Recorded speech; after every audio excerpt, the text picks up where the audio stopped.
안녕하세요. 김성학 변호사입니다. 저는 제주 공사대금 변호사로서 수많은 공사대금 사건의 변론을 성공적으로 수행해왔으며 현재 다수의 공사대금 사건을 수임하여 진행하고 있습니다. 공사대금 사건 스페셜리스트로서 저는 수급인을 조력해서 도급인을 상대로 공사대금을 청구하는 것을 원칙으로 하고 있으며 명확한 입증을 통해서 청구한 공사대금을 인용받는 부분에 특히 강점을 가지고 있습니다.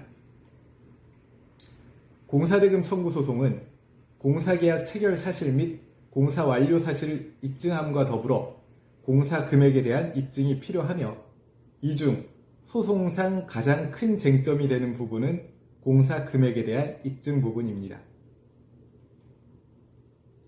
오늘은 공사 금액의 입증 방법에 대해서 간략하게 살펴보도록 하겠습니다. 공사 금액은 원칙적으로 계약 공사 금액으로 산정되기 때문에 계약서상 공사 금액을 명시하였다면 해당 금액이 공사 금액이 될 것입니다.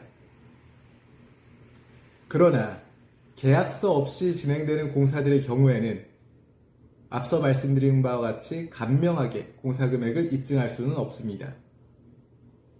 계약서 없는 공사의 경우 수급인이 도급인에게 보낸 정산서 내지 계산서, 도급인과 수급인 사이 공사 금액에 대한 문자 메시지 내용, 이와 같은 증거 자료를 통해서 간접적으로 공사 금액을 입증하게 됩니다. 다만 도급인이 이 일을 유보한 사실이 있거나 합의에 이르지는 못하였다고 보여지는 다른 사정들이 있는 경우에는 앞서 말씀드린 입증자료만으로 입증되었다고 판단되지 않습니다. 따라서 이와 같은 경우에는 공사 금액에 대한 객관적이고 중립적인 판단을 통해 입증을 할 필요가 있으며 이와 같은 입증 절차가 공사비 감정 절차입니다.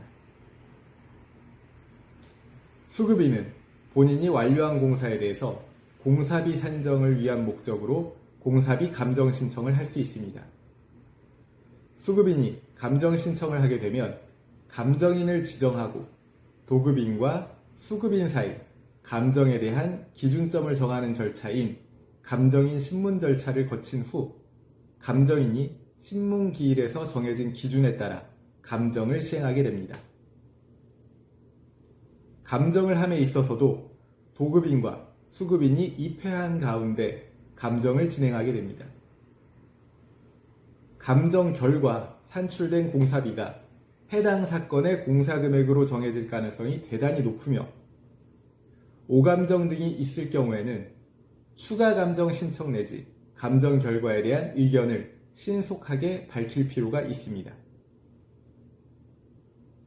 제주 공사대금 변호사로서 정리하자면 공사대금 청구 소송에서의 공사 금액은 통상적으로 계약서상 공사 금액으로 정해지지만 계약서 없이 공사가 진행되었을 경우에는 정산서 내지 계산서 등을 통해서 공사 금액을 정할 수 있으며 정산서 등에 대한 합의가 없었다고 판단될 경우 공사비 감정을 통해서 공사 금액을 입증할 수 있음을 명심하시기 바랍니다.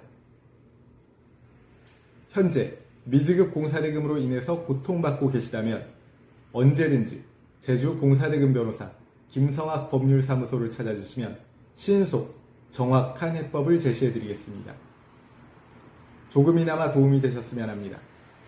여러분의 권리를 지키고 언제나 신속하고 정확한 해법을 제시해드리는 김성학 변호사입니다. 감사합니다.